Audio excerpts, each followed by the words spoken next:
गेले 2 दिवस कोल्हापूर जिल्ह्यामध्ये आणि विशेषतः धरण परिसरामध्ये पावसाची प्रमाण वाढले।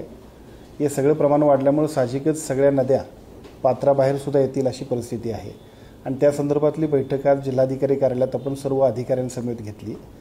या संपूर्ण कोल्हापूर जिल्ह्यातल्या एकूण पूर परिस्थितीचा जर का आढावा घेतला तर आजच्या घडीला आपण ज्या पद्धतीने योग्य नियोजन केलेलं आहे जिल्हा प्रशासनाने त्याचा उपयोग इतकाच होईल की आज कोणत्याही परिस्थितीमध्ये आपल्याला एकूण पूर परिस्थिती येऊ नये यासाठी सर्व उपाययोजना करण्याबद्दल आपण सूचना दिलेल्या आहेत।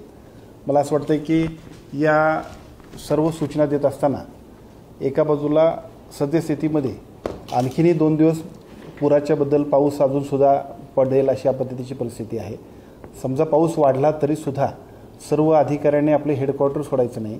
स्थानिक पातळीवरच्या सर्व नागरिकांना सुद्धा आपण विनंती करतोय की विनाकारण घराबाहेर पडण्यापेक्षा आपण आपल्या घरीच राहा आणि सुरक्षित राहा अशा पद्धतीची विनंती सुद्धा सर्व प्रशासनाच्या वतीने करण्यात येते। सर्व अधिकारी आपल्याला ज्या सूचना देतील, शासकीय यंत्रणा ज्या पद्धतीची सूचना देतील त्याचा फक्त आपण सगळ्यांनीच त्याचं पालन करावं अशा पद्धतीची विनंती सुद्धा आपण करतोय।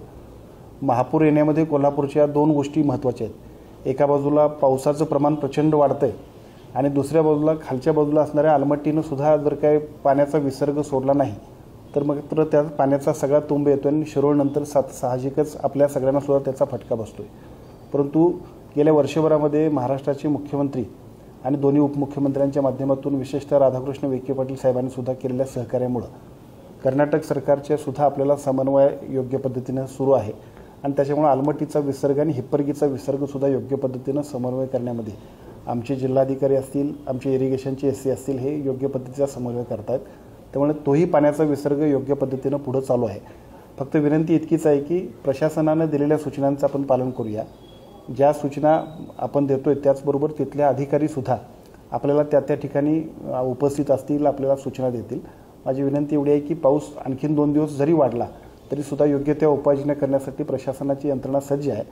फक्त आपण सर्वांनी सुद्धा या पावसामध्ये विनाकारण बाहेर पडू नये आणि शासनाच्या सर्व नियमांचं पालन करावे अशा पद्धतीने कोणत्याही परिस्थितीत या एकूण महापुराच्या किंवा पुराच्या परिस्थितीला सुद्धा योग्य पद्धतीने आपण सामोरं जाणार आहोत।